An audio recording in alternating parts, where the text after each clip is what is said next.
Salut à vous les champions et championnes, c'est la chaîne, donc j'espère que vous allez bien de votre côté. On se retrouve pour les résultats, la review de la nuit 1 de WrestleMania 38. Alors, j'ai eu un fou rire à la fin du show, vous allez comprendre pourquoi. Mais honnêtement, le show, je l'ai très très très largement apprécié. Je l'ai vraiment apprécié. Ouais, ok, donc le match le plus long, c'était bien celui-là. Alors du coup, il n'y a pas eu de kick-off. Il n'y a vraiment pas eu de kick-off. Du coup, on va passer directement au premier match. Alors, le premier match, c'était les Usos. Donc, c'était pour le match pour les titres par équipe de SmackDown. Donc, le match a duré 7 minutes. Premier match, c'était les Usos contre Nakamura et Boogs. Alors, j'ai rien à dire dessus. J'ai pas grand-chose à noter. J'ai pas noté grand-chose sur ce match. C'était plutôt bon. Honnêtement, c'était plutôt bon. Et du coup, ce qui s'est passé dans le match, alors Boogs a voulu porter les deux Usos, mais son genou a lâché. Alors, est-ce que c'est kayfabe ou pas? Ça, c'est la question que je me pose. Est-ce que le fait que ma- euh, est-ce que le fait que Rick Boogs soit blessé est dans l'histoire ou pas? Ça, c'est la question que je vais me poser. Ensuite, du coup, il y a eu un Kinshasa contre un super kick, enchaînement avec le Uso Splash, mais Nakamura se dégage. Et à la fin, du coup, le 1D des Usos et victoire des champions. Alors, est-ce que si Rick Books n'était pas blessé, il y allait avoir un changement de titre ou pas? J'ai mis 6,5 sur 10, je l'ai trouvé plutôt bien apprécié pour un opener. Donc voilà. Le prochain match, c'était le match simple. C'était Happy Corbin accompagné de McCapmoss contre Drew McIntyre. Le match a duré 8 minutes 35. J'ai mis un match plutôt équilibré. Corbin s'est bien défendu. On n'a eu qu'une seule intervention de McCapmoss. On a eu beaucoup de comptes de la part de Corbin. Le match, franchement, était plutôt bon. C'était plutôt décent. Il y a eu une tentative d'intervention et à la fin du match, Drew McIntyre remporte avec son Claymore. Mais honnêtement, le match était plutôt bon. J'ai mis 6,5 sur 10 pareil parce que le match était cool. Le match était cool. Et à la fin du coup, l'après-match, ce qui s'est passé, c'est que McIntyre avait son épée, il a menacé McCapmoss et il a coupé les câbles. Il a coupé les câbles avec son épée. Voilà. Simplement, voilà.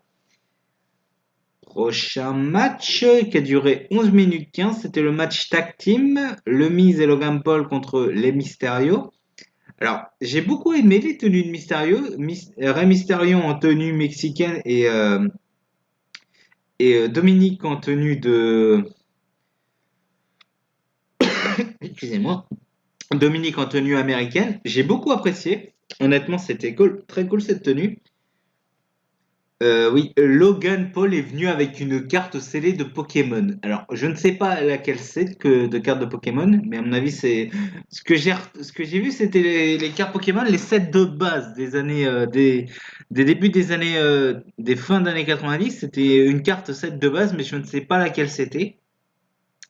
Alors, du coup, j'ai pas grand-chose à dire sur ce match non plus. Alors, Ray a voulu rendre hommage à Eddie en faisant ses Three Amigos, mais sauf que c'est Logan Paul qui les a fait et il a fait le Splash Guerrero. Donc voilà. À la fin, les Mysterio avaient le match en main. Du coup, ils avaient tout contré. Ils ont fait un double 619 sur Logan Paul, mais le Miz, qui est très fourbe, avait fait le changement à ce moment-là.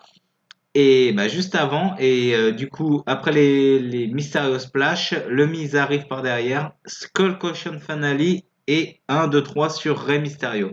Victoire de Miz et Logan Paul. J'ai mis 6 sur 10 sur le match, et l'après-match, ce qui s'est passé, c'est que The Miz s'en est pris à Logan Paul, il lui a fait un Skull Caution Finale. À mon avis, cette histoire ne s'arrête pas là pour les deux. À mon avis, il va y avoir un match entre les deux, entre Miz et Logan Paul.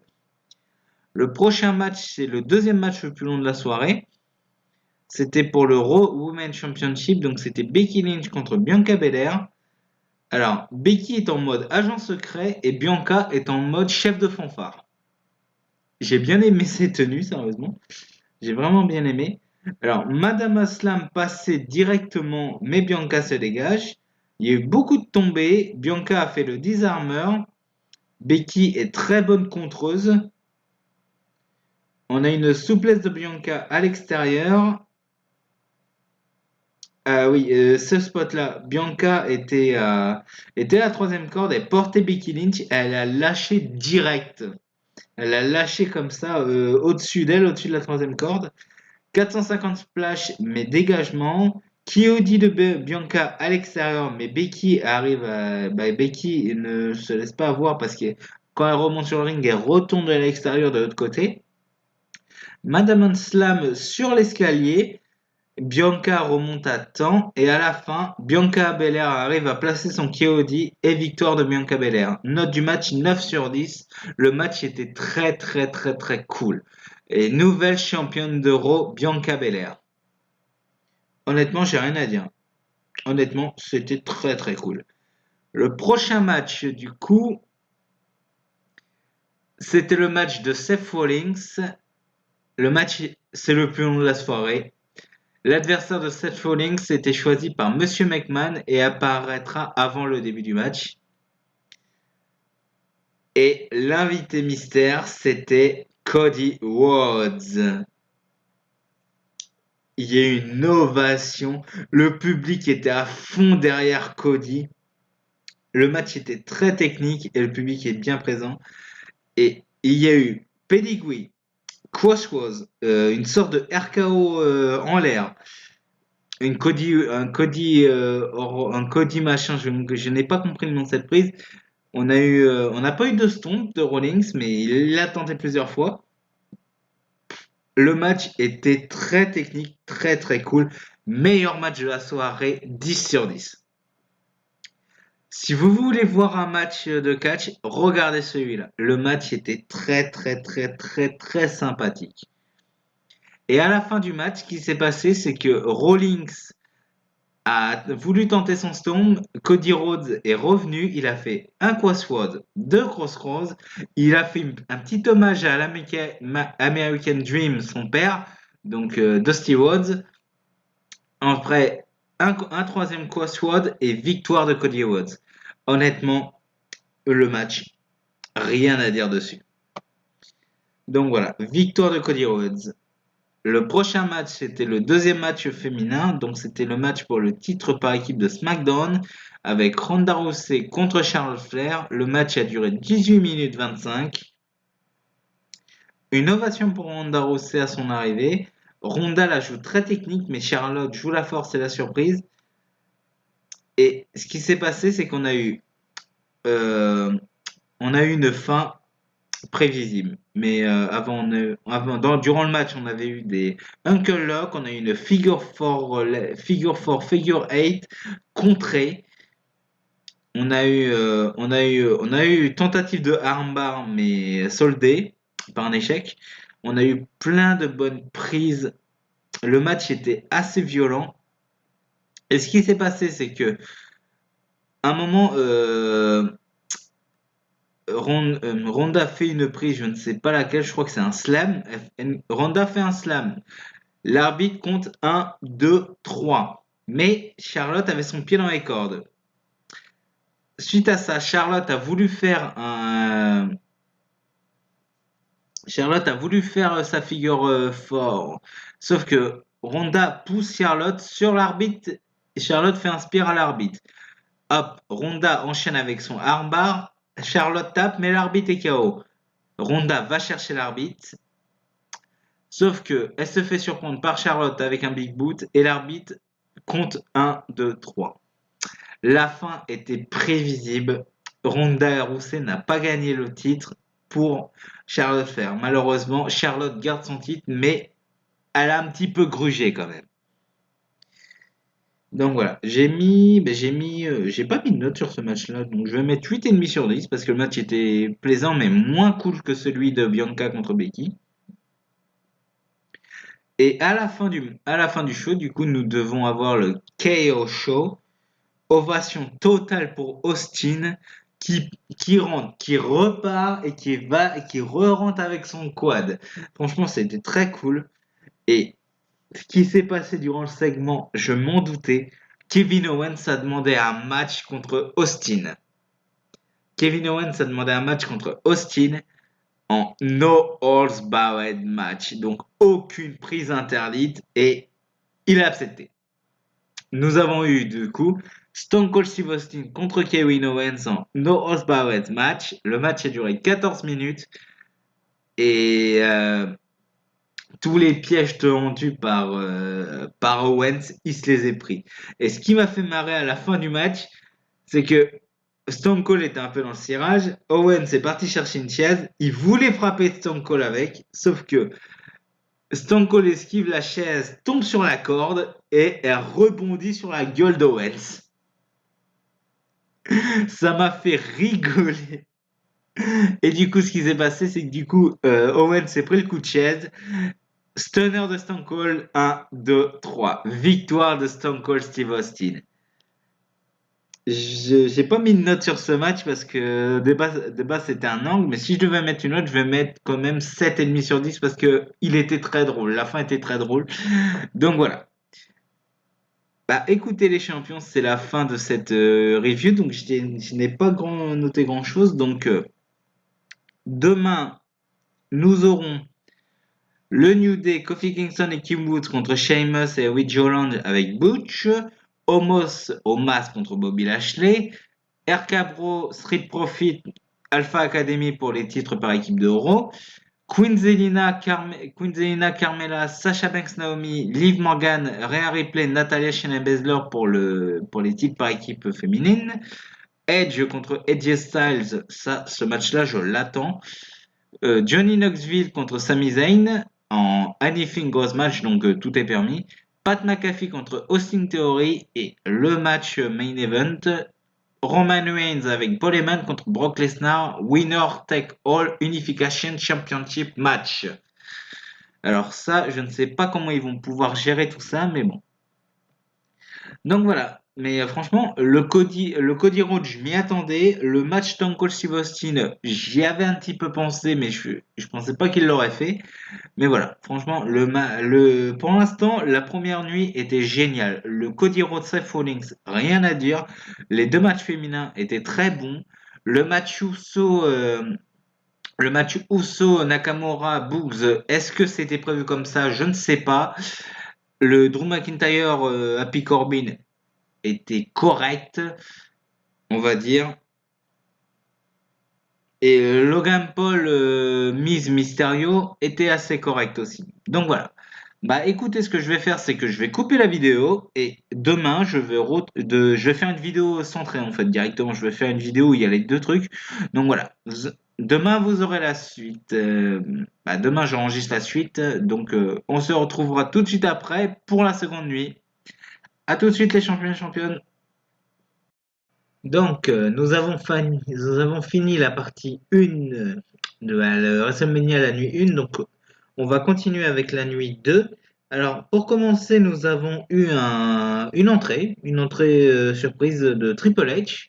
Triple H qui salue ses fans et qui laisse ses bottes. Alors, si vous ne savez pas la signification, en gros, quand un catcheur laisse ses bottes sur le ring, ça veut dire simplement qu'il prend sa retraite.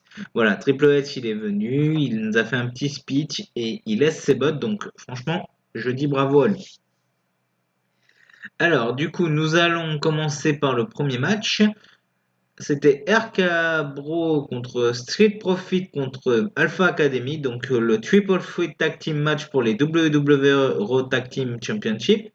Le match a duré 11 minutes 30. Alors, je n'ai pas noté grand-chose. Je n'ai pas noté grand-chose sur le match parce que malheureusement, on l'a vu plein de fois sur les dernières semaines. Alors, le MVP du match, c'était Riddle. Riddle, il s'est pris tous les spots possibles. On a eu un saut de la part de Montez Ford. En fait, au lieu de faire par-dessus les cordes, il a fait par-dessus le coin. Donc ça, j'ai trouvé ça cool. Double DDT des cordes, du coup, de Riddle et de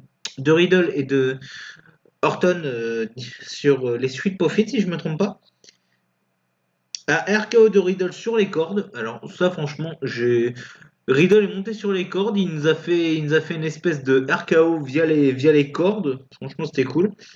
Un super saut de Montez Ford, du coup. Et à la fin du match, Chad Gable tente son saut et il se prend le RKO de Orton en plein air, donc le RKR. Note du match 7,5 sur 10 et on a eu un V6 awesome du match. Honnêtement, le match était plutôt bon, le match était bien rythmé, tout ça. Après, quelle est la prochaine étape? Et j'ai ma petite idée par rapport à ce qui se passe. Mais je vais rien vous dire tout de suite pour l'instant. Alors, le prochain match, c'était Omas contre Bobby Lashley. Le match a duré 6 minutes 35. Alors, j'ai pas noté non plus grand-chose dessus. Domination de Omas sur 90% du match. Mais à la fin, enchaînement de Lashley. Il fait quelques prises, deux spires à la fin et victoire de Lashley. Alors, je ne sais pas pourquoi ils ont donné la victoire à Lashley parce que Lashley c'est quand même peut-être un ancien champion du monde, mais Omos s'était construit très fort. Donc, y a-t-il un plan Omos ou pas? Je ne sais pas. Mais en tout cas, vu que Lashley a battu Omos, quelle est sa prochaine étape? Bon, la rivalité va peut-être continuer, je sais pas. J'ai mis 5 sur 10 parce que le public était absent. Mais c'est sur un autre match que le public était complètement absent. Alors, le match drôle, on va passer à le match parodique. Le Anything Goes match, donc c'était Sami Zayn contre Johnny Knoxville. Le match a duré pas loin de 15 minutes, 14 minutes 25. Alors, Zayn a utilisé toutes les armes. Il y a eu des poubelles, il y a eu une béquille, une table, il n'y a pas eu de chaise. On a eu des tables, on a eu un extincteur au tout début du match. Et après, je vous dirai ce qu'il y a eu, parce que après, c'est typique de Jackass. Alors, il y a eu une table avec des pièges à souris. J'ai trouvé ça drôle. Johnny Knoxville se sert des couvercles à la poubelle pour faire une espèce de tambour sur la tête. Et, vous voyez le gong sur la tête, tel les dessins animés, tel les cartoons de notre enfance. Johnny, ah oui, il a fait un gong aussi avec espèce de brimisateur. Je sais pas trop c'est quoi le terme exact, mais l'espèce de ting avec l'appareil. Je ne sais pas le nom de cet objet, mais il nous a fait une espèce de truc sur l'oreille de Zayn. Mais je sais pas, c'est des malades. Ah oui, après on a eu un membre de Jackass, donc je ne sais pas tellement son nom, je crois que c'est Party Balls, un truc comme ça, mais je ne sais pas. Et intervenu dans le match, après il y a eu Wiman qui est intervenu, il a sorti la botte, alors moi, il a sorti une espèce de machine avec une botte, moi je pensais que c'était la botte à taper les fesses, une botte à taper le cul, mais en fait c'est la botte à taper les balls. C'est pour ça. Au début, je pensais que c'était la botte. Parce que je connais Jackass, mais je ne l'ai pas vu tous les films. Donc, je connais un petit peu quelques scènes, mais sans plus. Il y a eu un feu d'artifice. Ah ouais, Zayn était simplement sur un coin. Et du coup, Knoxville a appuyé sur un bouton, ça a déclenché un feu d'artifice. Et après, il a sorti la boule de bowling qu'il a balancée sur les sur les gosses, on va dire, sur les gosses de Zayn, parce que gosse, ça veut dire testicule en québécois. Oui, Zayn voulait fuir, il s'est pris une main géante. Ça, c'est typique de Jackass. Ensuite, il y a eu la pince chauffante, une espèce de pince chauffante. Et après, Knoxville a balancé Zayn sur la table, sur la table où il y avait les tapettes, les pièges à souris. Ensuite, ils ont sorti une piège à souris géante. Ils ont enfermé Zayn sur cette piège à souris. Juste avant, il s'est pris un coup de taser. Le pauvre Zayn, il s'en est pris plein la gueule. Et du coup, ils l'ont enfermé dans un piège à souris géant et est tombé. Victoire de Johnny Knoxville. Je vous ai dit, la plupart des invités qui viennent, comme Bad Bunny, comme euh, le boxeur junior, là, je ne sais plus le nom exact, il y a la plupart des gens qui viennent, les personnalités qui viennent souvent en, en guest, Stéphane Hamel par exemple, Stéphane Hamel, Johnny Knoxville, Snooki Polizzi, Nicole Polizzi, Snooki, voilà, ils viennent pour gagner, donc voilà. Alors j'ai pas mis de note sur ce match. On va dire, note du match, on va mettre 10 sur 10 sur l'humour, parce que franchement, c'était à tort de rire ce match, hein. Moi qui est très fan de cet humour-là, j'ai beaucoup rigolé. Alors du coup, ensuite, le match, il a duré 10 minutes 50, donc c'était le Fatal 4-Way Tag Team Match pour les Women's Tag Team Championship. Alors, Sasha Banks rentre en Lamborghini, et Liv et Rhea Ripley rentrent en Catwoman. Baszler et Natalia, normal. Ils ont juste coordonné leur tenue. Et les championnes Kunzelina et Carmella, normal. Bah, Carmella est devenue en sorcière blanche et apparemment Kunzelina en sorcière rouge. Alors j'ai pas la ref. Et j'ai pas la ref, sorcière blanche, sorcière rouge. Ou peut-être la reine de. Ou peut-être par rapport à Alice, je sais pas, le Alice de Burton, la sorcière blanche, la reine de cœur rouge, je sais pas. Peut-être une ref à ça, mais je l'ai pas.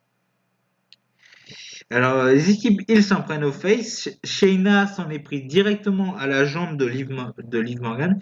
Ripley est intervenu pour sauver Liv. Tour infernal avec les 8 catcheuses. Carmella a voulu profiter des finishes de tout le monde. En gros, ça a enchaîné les finishes sur la pauvre Naomi. Et Carmella a voulu tenter, sauf que Sasha Banks est intervenu. Et après, au bout d'un moment, Naomi a réussi à se dégager. Et à la fin, on a eu un combo de Naomi et de Sasha Banks, nouvelle championne par équipe. Voilà, il n'y a pas eu grand-chose à dire sur ce match. Du coup, note du match 7 sur 10. Donc, quelle est la prochaine étape pour les championnes? Est-ce qu'on se dirige vers une nouvelle équipe ou voilà. Et le projet Liv Morgan, hein, au moins compensant, je pensais compenser avec un titre par équipe, mais non. Alors, le match qui m'a ennuyé. Edge Styles contre Edge, le match le plus long de la soirée, mais le match qui m'a ennuyé. Le public était mort. J'ai très très peu entendu le public durant ce match. Et pourtant, j'ai regardé en VO, hein. Alors, on a une pop pour Edge, et Edge est rentré avec déjà une égratignure sur le visage. J'ai pas compris.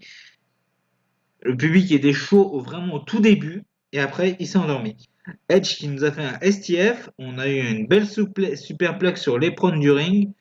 On a un spear contre un stage clash, on a un spear en l'air et victoire de Edge. C'est tout ce que j'ai noté. Pour vous dire, hein, j'ai tout ce que j'ai noté. Et à la fin du match, du coup, j'ai pas compris. Nous avons Damien Priest qui était arrivé, qui était à l'extérieur du ring. Et quand Edge a gagné, il est venu, il a fait le signe de Edge. Les deux ont levé. Est-ce qu'il n'y aurait pas une alliance pour aller chercher les titres de RK Bro?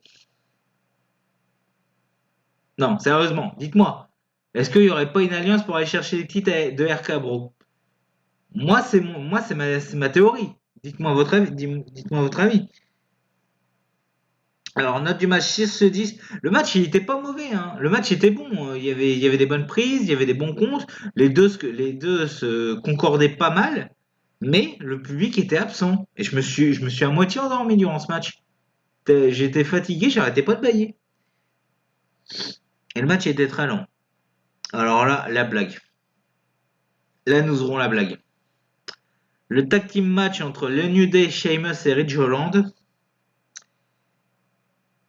New Day vs Sheamus et Ridge Holland. Le match n'a même pas commencé que l'équipe de Sheamus a attaqué. Dès le début, nous avons Trouble in Paradise. Ça fait être un squash. Butch, toujours vénère, lui, je sais pas ce qu'il a. Bro kick de Sheamus sur Xavier Woods à l'extérieur. Non, sur Kofi Kingston à l'extérieur. Ensuite, Butch veut intervenir. Xavier Woods est déconcentré. Bro kick de Sheamus pendant que l'arbitre avait le dos tourné. Finish de Ridge Holland. Fin du match. 1 minute 40 le match. 1 sur 10. 1 sur 10. Je m'attendais à beaucoup mieux que ça. Là, on va passer à quelque chose de sérieux. Nous avons le match Austin Theory contre Pac McAfee. Déjà, nous avons l'entrée du chairman, Vince McMahon. L'entrée de Vince, le public chante You Suck. Pat McAfee est ovationné et soutenu du public. Le public qui arrête pas de chanter le thème de Pat McAfee. Durant le match, Pat McAfee a lancé un verre de glaçon sur Theory, donc ça c'est plutôt drôle. Swanton esquivé, ensuite nous avons une superplex de Pat sur Theory. Il a contré le finisher de Theory et en tombé et victoire. J'ai mis 7,5 sur 10 parce que le public était derrière à fond. Et ce qui s'est passé après, nous avons un match bonus. Vince McMahon, Monsieur McMahon contre Pat McAfee, Monsieur McMahon accompagné par Austin Theory. Mais j'ai pas noté parce que c'était plus un angle que le match. En gros, il y a eu des Theory arrêtait pas d'intervenir, il n'y a pas eu de disqualification et du coup Pat McAfee s'est fait exploser la poire. Mais ce qui s'est passé après, c'est que nous avons entendu un verre brisé. Et qui dit verre brisé en thème de catch, dit simplement Stone Cold. Stone Cold est venu, il a fait un stunner à Theory, il a voulu partager de la bière avec Vince McMahon, McMahon s'est fait avoir, stunner. Après c'était Pat McAfee, ils ont bien traqué, ils ont bien bu, paf, stunner sur McAfee. Voilà. Et la fin du coup le main event. Du coup, le Winner Take All Unification Championship pour les WWE Universal Championship et WWE Championship. Le match a duré 12 minutes 15. Alors, Reigns a une pop immense et Lesnar a une pop immense. Reigns est un heel apprécié maintenant. Allez comprendre. Alors, Lesnar veut s'en prendre à Heyman, mais Reigns le spear à travers la barrière. Deuxième spear, Brock se dégage. Spear contre en F5, ensuite Spear sur Lesnar. Juste avant, on avait eu pas mal de Superman Punch et des German Suplex. Alors, Spear sur Lesnar et sur l'arbitre. En gros, Reigns fait son Spear dans le coin, sauf que l'arbitre était derrière Lesnar et Lesnar s'est pris le Spear. Après, on a eu un low blow et l'attaque de la ceinture, mais insuffisant. Nous avons eu un Spear à l'envers, mais main sur les cordes. Spear contré en Kimura, sauf que Reigns arrive à choper la corde. Et après, nous avons eu un F5 contré en Spear et victoire finale de Roman Reigns. Note du match 7 sur 10. Alors, ma question c'est, est-ce qu'ils vont unifier les titres pour avoir un seul titre et le champion va aller sur les deux shows? Ou est-ce qu'ils vont séparer les deux et ça va faire comme avec Becky Lynch? Reigns aura 2 matchs à chaque fois. Dites-le moi en commentaire. Je suis curieux d'avoir votre avis. Donc voilà, écoutez les champions, c'est la fin de cette review de WrestleMania. Donc j'espère qu'elle vous aura plu. Donc voilà, moi personnellement, j'ai plutôt aimé le show. Il y a eu des bonnes surprises, il y a eu des bons matchs. Il y a eu un match Osef, il y a eu des matchs Osef. Mais voilà. Un des matchs que j'attendais le plus, c'était le Styles Edge et je suis à moitié endormi et le public était totalement absent. Donc voilà, prenez soin de vous les champions et championnes, je vous dis à la prochaine. Salut à tous!